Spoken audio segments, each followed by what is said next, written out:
My name's Matt. I am starting a YouTube channel because I pick up perpetual hobbies. So goal for today, I am building my wife a new purse, kind of like evening out purse, something a little bit nicer. Tried a few times, hasn't turned out great. So going back and I've done a new design. So this is kind of the beginning idea. I still have to figure out handles. It's going to have like a chain for shoulder carry, but started with this kind of pin. Didn't love that. So it's like it works, but it doesn't look great. It's not like refined.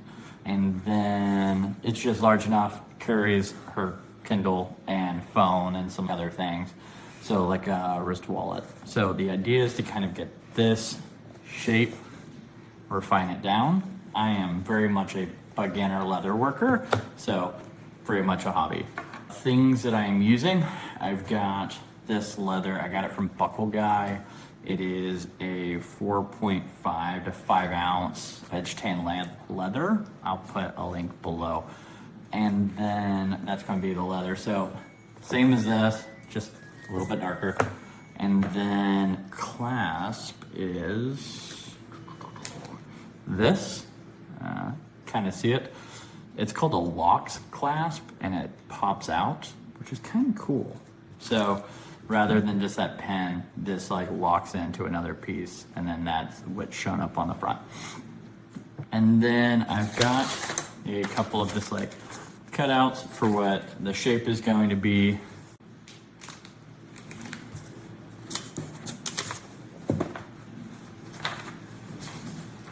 So this is kind of the back side. Since the leather is good all around, I don't really have to pick what looks best. It's pretty much good, just all the way through. The smooth back's fantastic.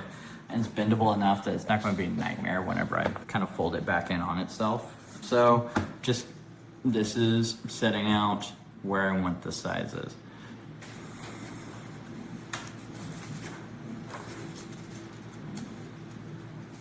One thing I have learned is like masking tape is good, but it can kind of like screw up the finish on the outside of the leather. So if you use it, do it on the back. And whenever you do that, make sure this is clean because you're putting the face of the leather down. And I have 100% scratched up leather that like I could not get the buff out. So be careful of that.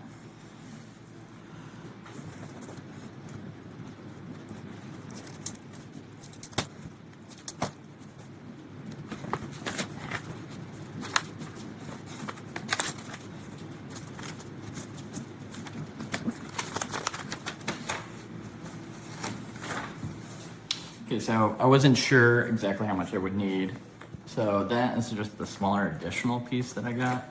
In total, this was like $44, I think, for both pieces of leather, obviously. This is larger, still nice.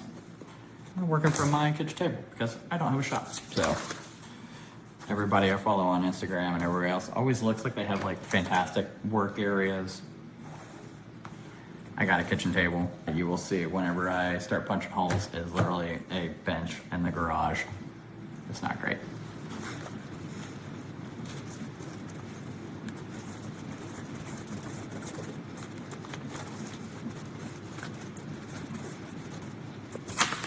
So front or back, these are identical. And then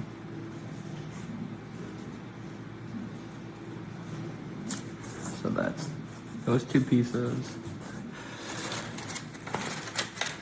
And then I have this, it's too big. So the size is, whenever I made this, so to get it to like kind of meet halfway, I ended up taking probably 1.5 inches off of this. What I did is I just cut it, because I suck at resizing. I cut it out, and then I just slid it up top. So whenever I do that, I'll show you how I did that too.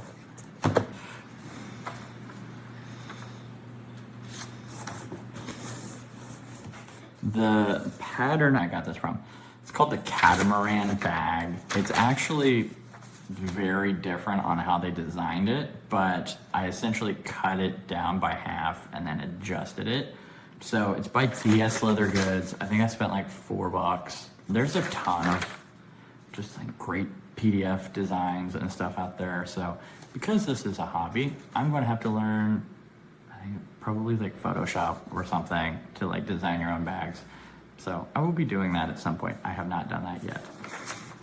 But they have a good thing. It's like essentially two of these bags like put together. So it's like you have this bag and then you have another one and then the whole fold flips over, which is why I had to cut this, but I didn't want that. I wanted just this and I could not find a good size. So I found something that was relatively close and then just changed the design to make it work for what I needed.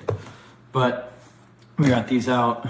Tools for leather working are honestly super simple. Like you see people that have like crazy like sewing machines that are thousands of dollars. It's like you just need a hole punch, a razor blade, a needle and some thread, and you'll be pretty good. There's other things that'll help out.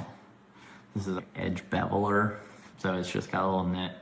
I got it from Tandy Leather Supply. It was $10 and just kind of cleans up, rounds off the edges a little bit.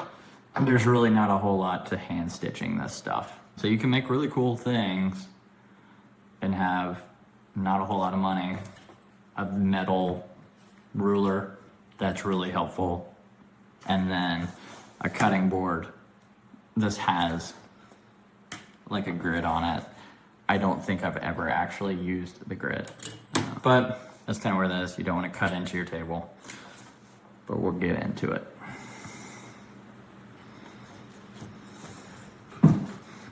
So I kind of like cutting out just relatively close. That way I'm not having to deal with this big other piece of leather beside me.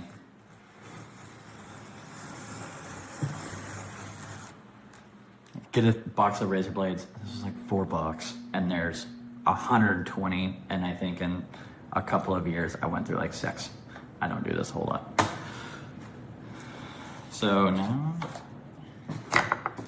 that.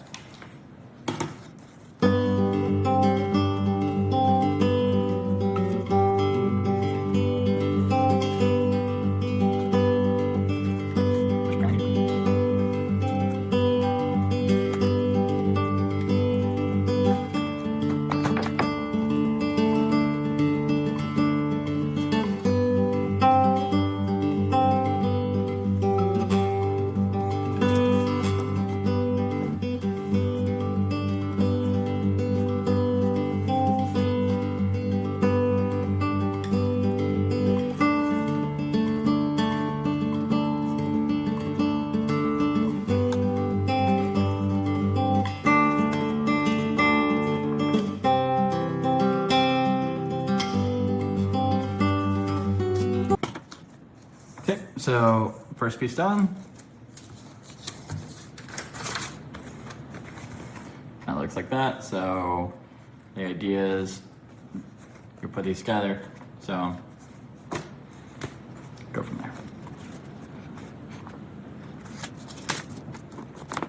When you have a bunch of this kind of like remnant leather, like some of it's useful. I'll keep these because I'm trying to figure out like tabs to go in these little D-rings. So that'll be like on the purse, and then there'll be a chain that like clips onto this.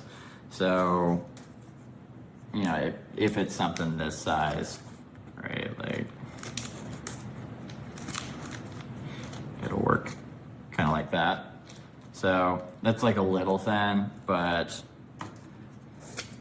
inevitably you end up with a ton of this remnant. That's why you see like a bunch of key fobs and things like that. It's like easy to use remnant leather.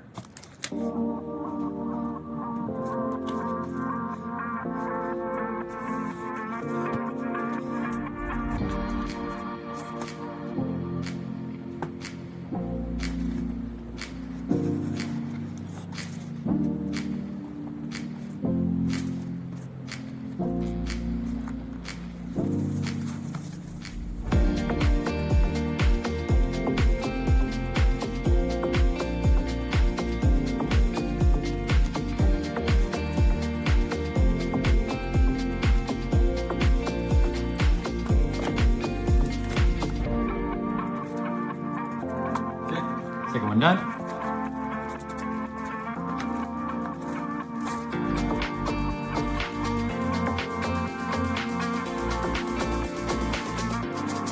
Okay, so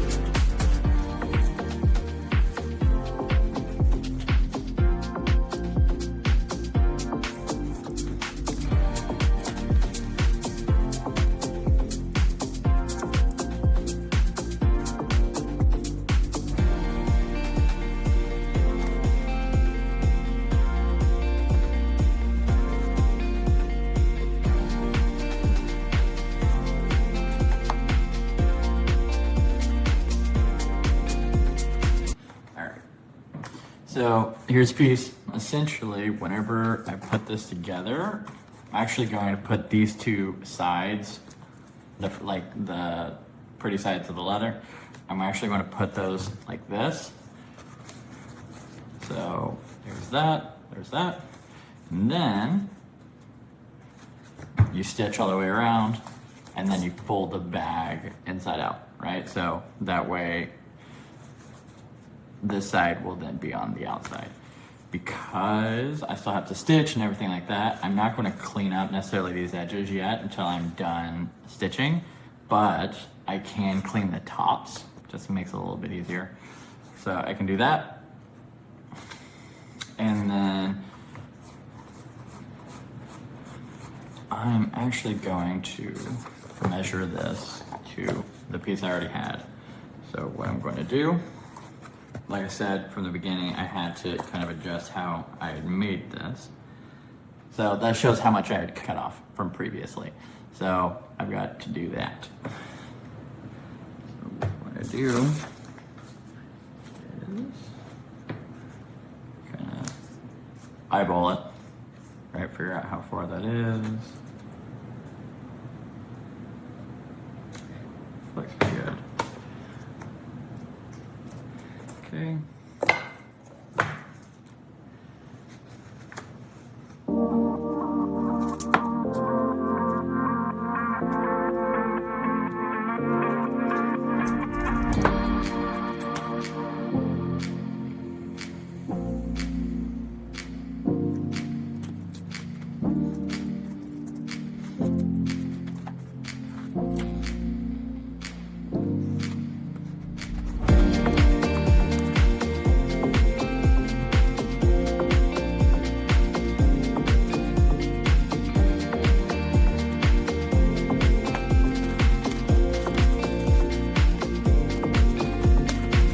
Okay, so reduce that size a little bit, move that out of the way.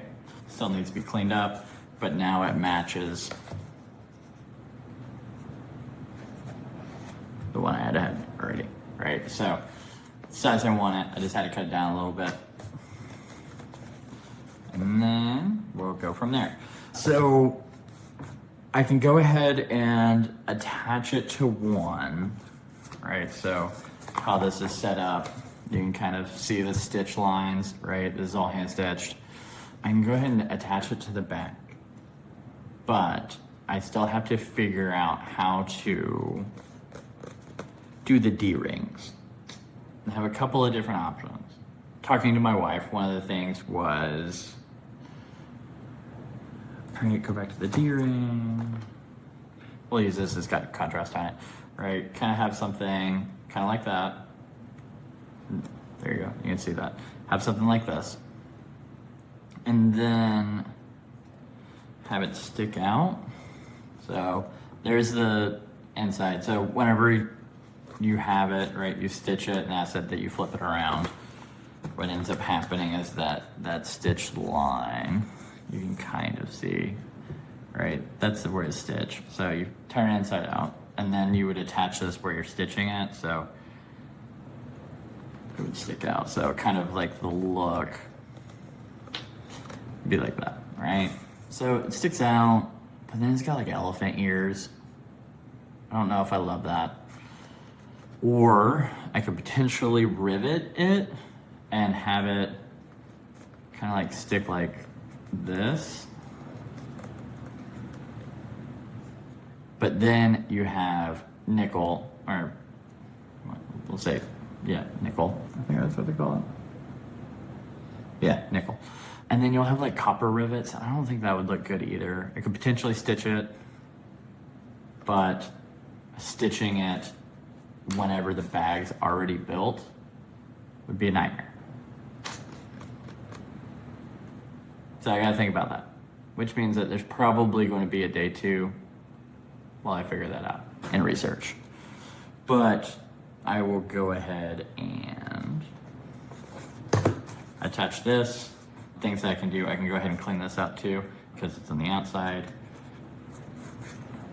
And we'll go from there. So I might have to take slightly better photos so that y'all can see what this edge beveler does. I think my camera only records in like 720, so it doesn't show up that great. But let's get this stuff out.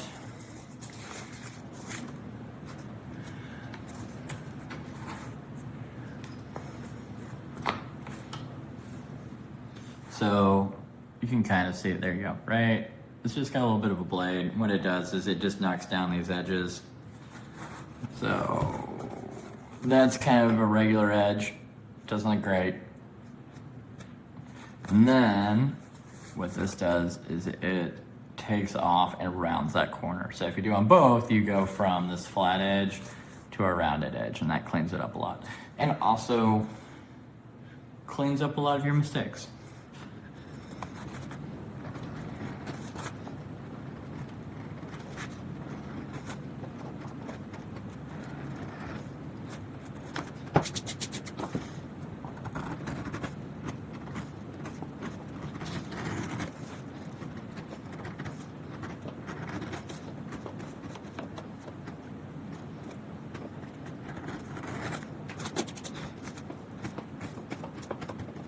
Okay.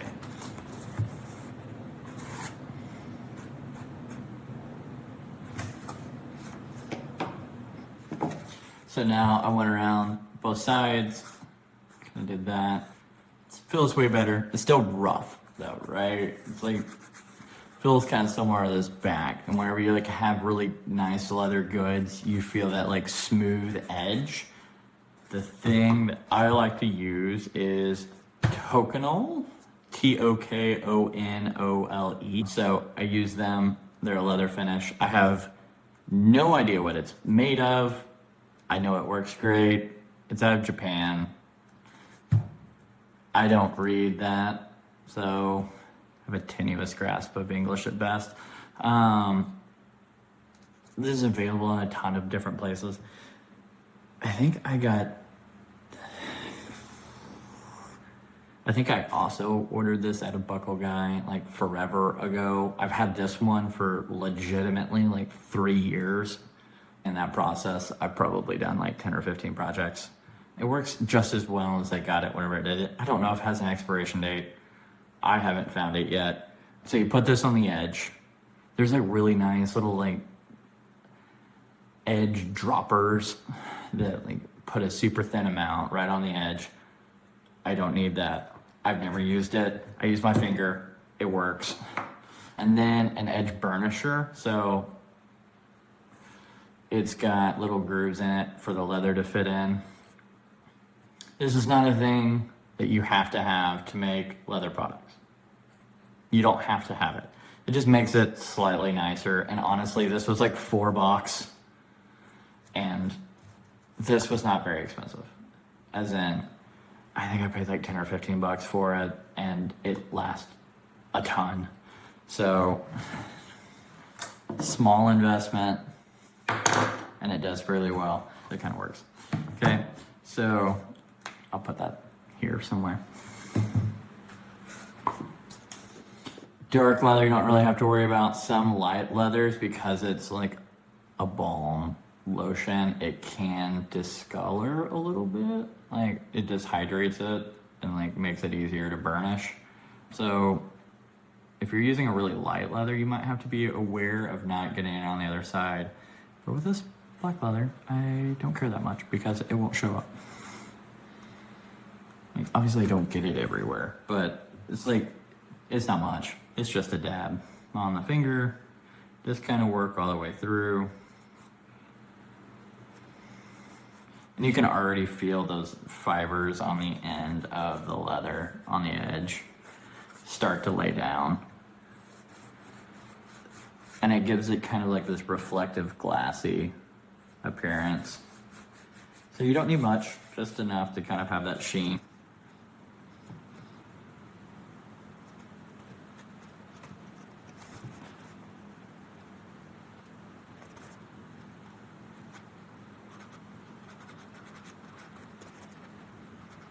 Okay, so just went around all the way, and then I'm just using this thin bit of the burnisher and just really lightly. I'm not trying to like bend it, really get into it. You're just adding a little bit of heat, a little bit of friction, and it turns that surface into something that's really, really soft.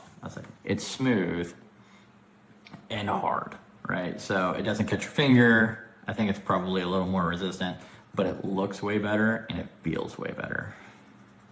So let's kind of go around the edges. This would show up way better if you're using like a natural veg tan, like the undyed leather. It shows up really, really well.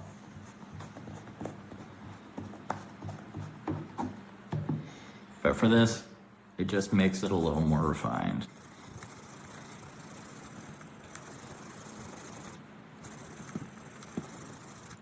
I don't know, I don't remember if I mentioned it before, but this is veg tan, which means that they use like natural oils to tan the leather.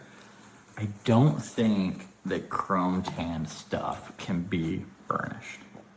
I haven't used it in forever, but from what I remember, it didn't really want to do it. So veg tan is often a little bit more expensive because the actual tanning process takes way longer. Often, I'll use a company called Wicket and Craig. They're phenomenal. They're in the US. They've been around forever. I like them a lot, but there was a really good deal on this leather and my wife liked it. So that's what we did. So since it's veg tan, yeah, it costs a little bit longer. It lasts way longer, I think. It's just a little bit tougher and it burnishes well. Chrome tan stuff tends to be like really soft, so it like molds really, or it like bends a lot, and you can like literally like roll it up in a ball if you wanted to. For a lot of it, that's not true for everything, but that's kind of the big difference. It definitely serves its purpose. I think whenever I just started out, I used a ton of chrome tan stuff because I could get like an entire hide for $80 or something. It was really cheap. And it wasn't anything I would want to show off. So once I started to learn a little bit, I started to move to this. There's also a great company, Acadia. That's what this leather is, Acadia. I think they were made in Maine, but I think the tannery closed last week or something, relatively close. Like 130 people lost their job. So they had great leather, Acadia, A-C-A-D-I-A. I think that came out of Maine. So hopefully I can find some stuff. I ordered more leather. I ordered a couple of hides from them just to have, because I like using it. So hopefully they can figure out, and I think they maybe have a couple of other tanneries as well. So it'd be nice if they can keep their stuff up, because I like using it. And it was a really good cost. Like Wicket and Craig's fantastic. It's expensive though. So there's that edge. It's just way smoother. It kind of shows up. It's a little bit cleaner. I'll take another photo. There we go. Yeah, that shows. There we go. So it just shows up a little bit better. Moving on, I need to, what we're going to do is we're going to start setting this up.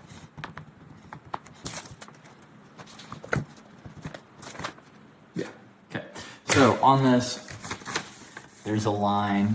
This is going to be the top of this, okay? So I'm just going to put that line, measure on either side, and go from there.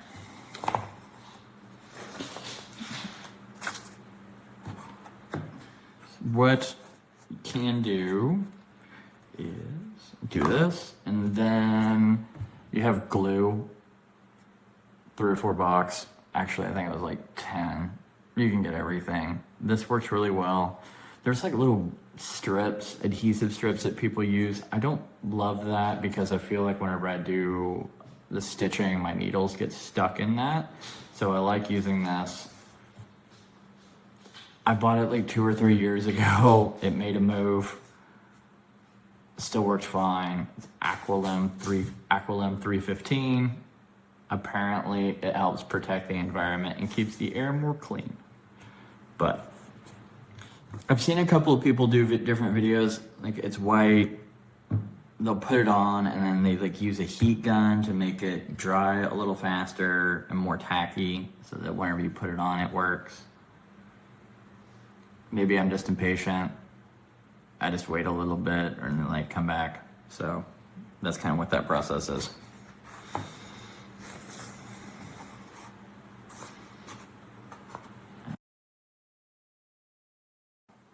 Okay, so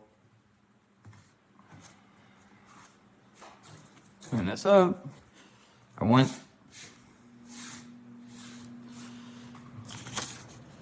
this to go right there, right? And then it needs to have roughly the same space in between. So that.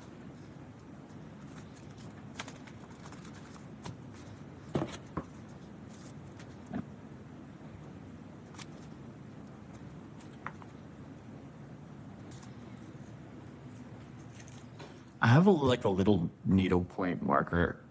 I have no idea where it's at. So just to kind of mark where I know the leather is going to be, I can just do this and just make a little edge there. And I know that if I'm on, there we go. So 7¼ There we go, right? So that's going to be my bottom edge. And then, how far is this? 1. So 8 5/8. So I've got this 3/4 inch there. Okay, there we go. So 3/4 inch on either side. So just make a little mark there. You don't want it to be huge. Okay. Awesome. So that gives me pretty good landmarks that won't show up in the leather whenever I adjust. Okay, so do that. Okay, I'm gonna take glue.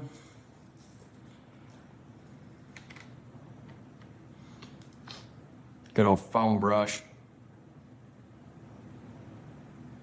This is all of, I bet, 10 cents. Because I think I bought a pack of 50 and it was 4 to 6 bucks. So just maybe 1/4 inch, not very far. You don't want a ton of glue.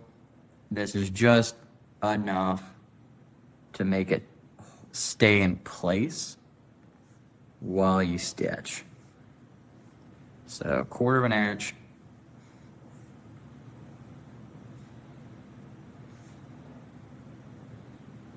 Where it's going to be touching. You don't want it to be too much because then you're going to have excess glue just kind of that you either have to pull off, sand off, or just try to hide. So I try to go with a minimal amount.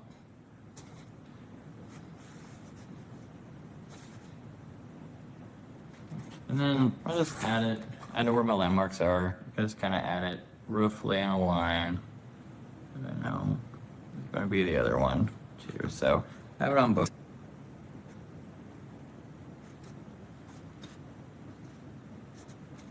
Gotta like channel your Bob Ross a little bit. No mistakes. It's gonna work. The people that are much more professional than I am I will sand down the other side of this.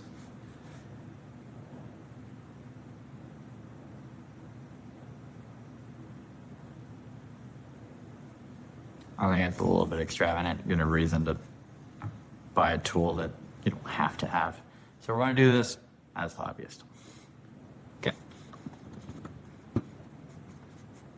So I've got glue.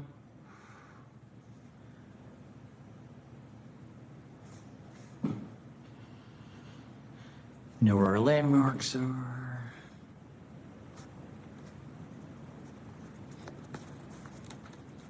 And I just did it like a tad bit under what the actual is, so that whenever I slide my top piece of leather in place, it just completely hides that little mark that I did. It was a landmark. Okay, so got that. We want that to stick in place. We want to add a little pressure on the sides. So you can use these like alligator clips. Don't put them directly on the leather, because then you have just like alligator clip markings that tend to hang out the entire time. So what you can do, piece of remnant leather, just do that, alligator clip, voila. Right now it's going to mark that rather than the pretty side of your leather. Okay. Once again, not necessarily needed. You probably put a book or something on top of it, but it does make a difference where we start stitching this. There we go. We'll use that.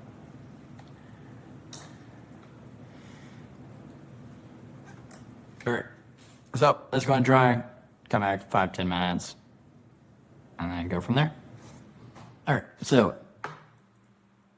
glue this dry, and then we'll start process of stitching. So get this out. This is something, it's called a wing divider. Okay, from this point to this point, it's like 4 millimeters. Kind of like everything I found online is like 4 millimeters is a good measurement for that, like a good distance. And it goes from black. This is difficult. So do this. It goes from the edge of the piece that you're going to stitch to that, right? So whenever I do this, I put it on the edge, and then it will mark 4 millimeters. And that is the line that I'm going to then hand stitch. So I'm going to take this. I'm not doing the entire thing because I'm not stitching all the way up, right? So it's a little bit easier to see on this one, right? So that's 4 millimeters, and then this is where all the stitch line is. And then I kind of like having a stitch on the top as well, so it holds this rather than flipping over, actually holds it to this back piece. So I'm going to go slightly over the main body piece so that there is going to be a stitch covering the lid rather than it just being underneath the top edge.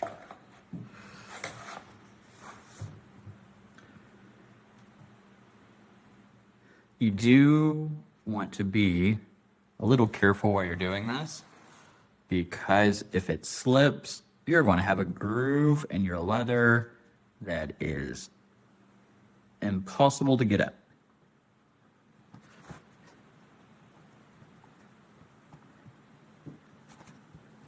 Or this will show up. Yeah, so you can see that line, right? That gives you a really consistent line to follow while you stitch. All right, welcome to the high-tech table. So we're going to start our stitching process here. First off is I have to also make holes for the clasp. So this has it, right? So it has these 2 little holes. So with what I was using, you make a big hole and then you cut a little slit. You have a smaller hole and that like locks it in place. Didn't love that. So what I want to do is I like the measurement of this. I've got a 3/8 hole punch. That's the size that lock's clasp needs to fit through. So I'm just going to go ahead, don't do something like that because it's a quick way to break your tools. This is just like a little rubber mat. If you look up hand stitching mat or breaking iron mat, well, it's all there. So I'm going to do this. Make sure everything is nice and lined up because you literally have one shot to do this.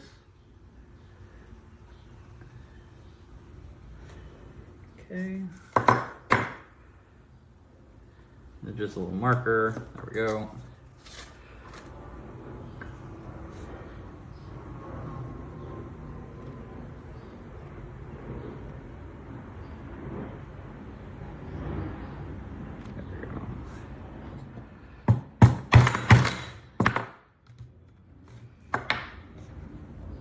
Voila, right, there we go, got a hole in it.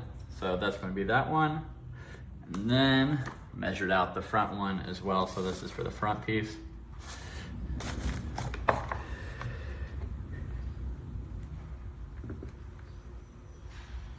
Looks good.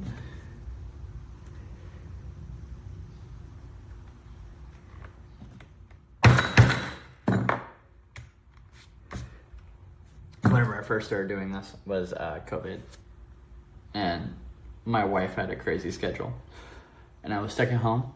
So don't recommend hammering and doing copper riveting and all those things at like 2 a.m. in the morning at your kitchen table or counter in your 7-story apartment, because people get mad about that. But if that's what you got, that's what you got. So this is a stitching tool. The actual name for crap. Where is the actual name for this? I can't believe I forgot it. Pricking iron. Okay. This one's by Skillcraft. It's a 3mm pricking. It's a 3mm pricking iron. There we go. Which means that each one of those little spaces has 3mm in between. They are angled. This is actually something that I think is actually worth investing a little bit of money into, because it makes the process way easier because they don't get stuck as bad. I've seen some people use like beeswax before. I haven't done that to see if that'll make it not stick as bad. But there's that, and then so this will cover quite a bit of distance pretty quick. And then this is for corners, and it's just 2. They have ones that are 1. I've never used one. So what you do, you just find that, right? So I've got that line that I want to go. I just take my piece. I don't like starting on one end. I just find like an area right before a corner and go. It feels like I can kind of control where it ends up a little bit better. So just take it.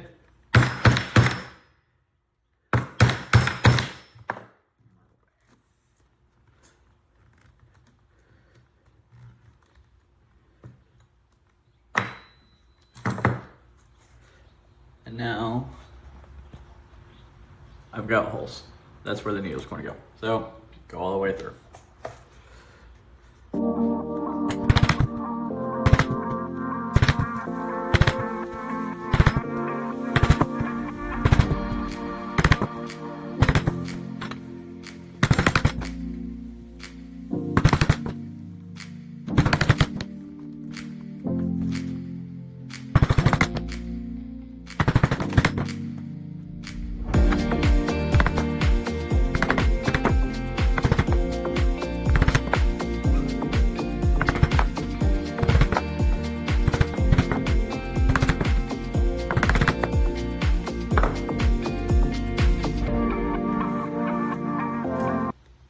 I was smarter, done, so smart enough. I would have done my alligator clips that I brought out, because this can move. Just because it's glue doesn't mean it's going to stay there. So sometimes it's better just to clamp stuff, so I forgot that. But it is 90-something degrees in Columbus, and I don't necessarily want to be in my garage longer than I have to. So we're going to take this back. Okay, so next part we're stitching. This is saddle stitcher thing. It just holds the piece together. So got a little lever, tightens screws. $30 at Tandy a couple years ago. I don't know what the price are now. But we're going to do here. Saddle stitching, I like to do it hand stitching. I think it's supposed to last longer than mechanical stitching. I think it looks better too. It takes way longer than a sewing machine, but it looks better. You individually tie each knot as you're going through. So if one of them cuts, it doesn't unravel the entire thing. Which is pretty nice. This is just thread. I have no idea where I got it. I got it like 5 years ago. It's a vinyl thread, or vinyl nylon thread. And then the needles I'm using are John James. Okay, out of the bag.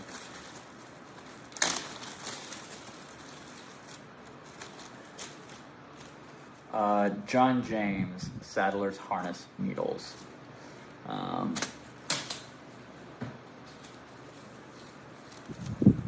There you go. They come in a pack of 20. I've used 2, and I have 60 of them. So I don't know why they come in 20. I maybe should have changed them up previously. I don't know. But what you do, so I've got this entire length, right, that I'm going to stitch from here all the way around. You measure that with your thread. Some people say 3. They get you like right to the end of the thread. I like doing 4.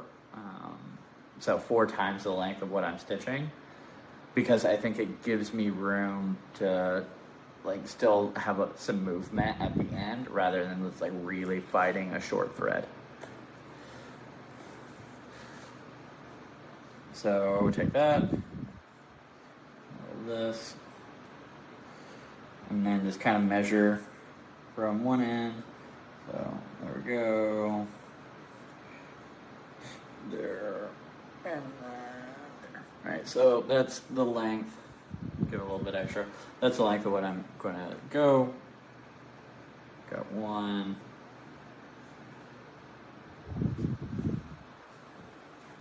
2.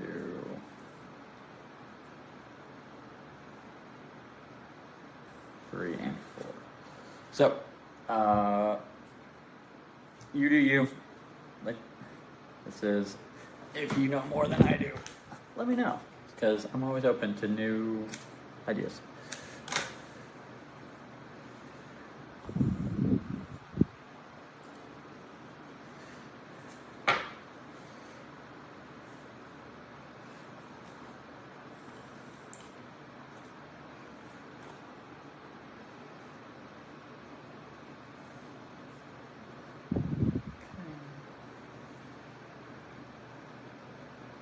With the needle, so you thread it through, and then you take a little bit extra. That's like an inch and a half, and then you actually poke the needle through the thread. You want to make sure you get more than just like one string. So poke it through the thread, pull it through, and that locks it in place. So there's one.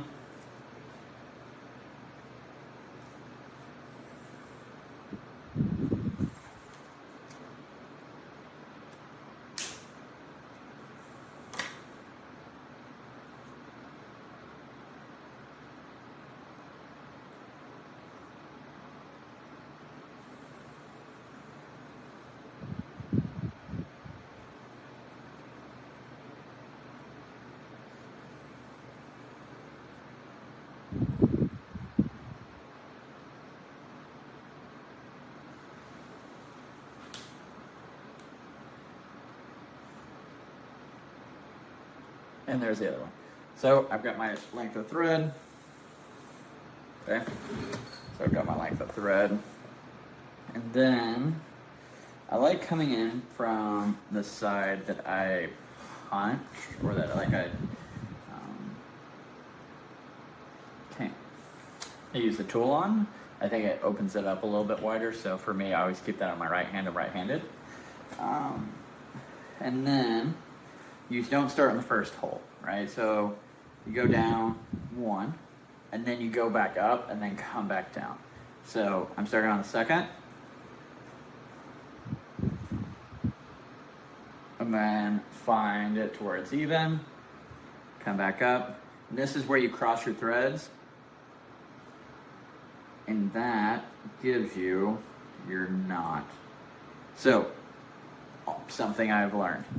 This one, the second needle I pull in, I pull the other string a little bit, because sometimes I poke the thread with the needle and then make a knot on the thread that I don't want, that then I have to either cut it open or run it back and then run the needle back through.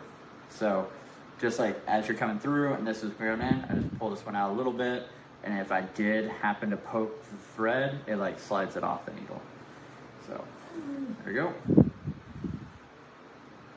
You're coming through, just kind of, see, I kind of screwed up. I made it a little bit longer, but because it's the first one, I can pull a little bit.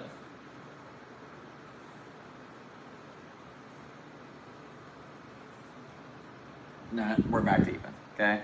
And then, now that I've locked it, pull, and then go back to the hole that I did the first one on.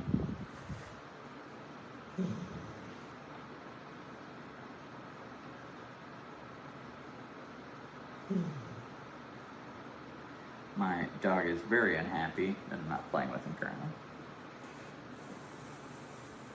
Okay, lock it, and then just go through the process. So, I'll speed this up if I can figure out how to do that. Nope.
Black thread on black leather.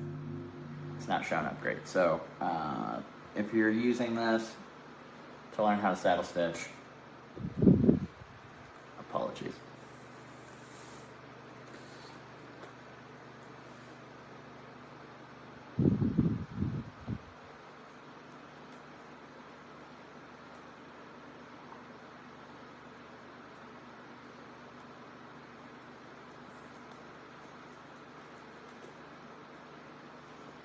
Okay, so that's the last one. I sand the needle through the back side. Okay. View. Okay, so now I've got all the way stitched. You can see the stitch line there. There. I've got them both over here. What you do, pull it tight, cut, leave a little bit. I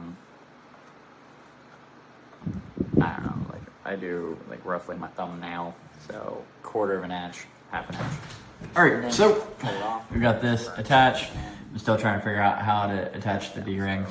But one thing we can do is attach some of the hardware. It'll be easier to do now. And we'll show some forward progress. So it's 2 pieces. And then I'll go burn it off.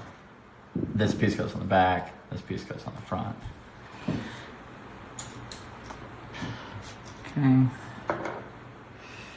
So the reason that we did that hole, this goes there. Okay. So it's there. And then this piece screws on the back. I've never used these before. I've seen a lot of videos, reviews that they like them. So we'll give them a shot.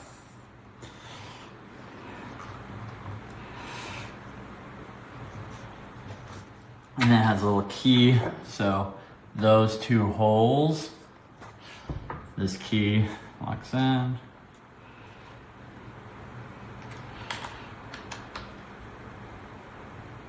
Tighten it down.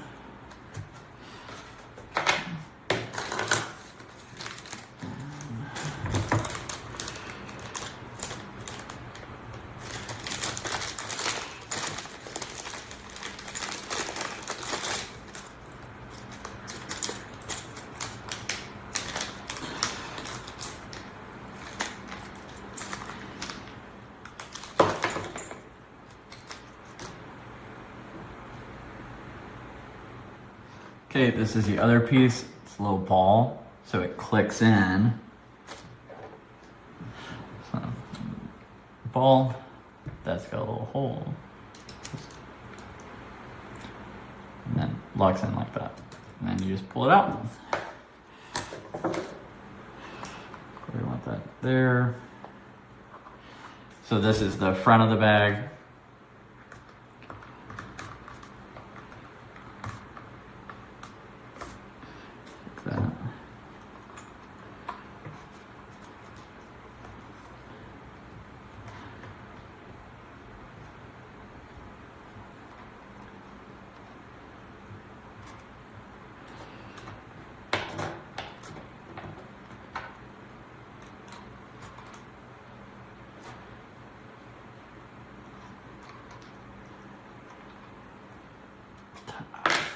Alright, so there's that one.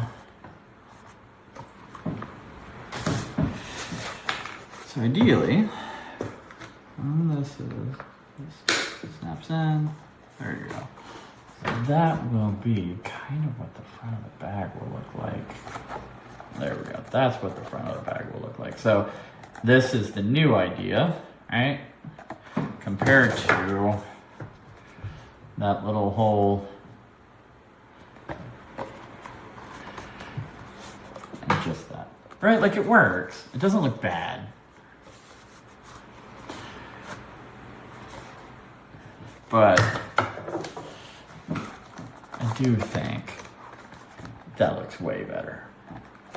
All right, so I'll have to sit and think, figure out what I'm gonna do with these D-rings, how to attach them, and then we'll go from there.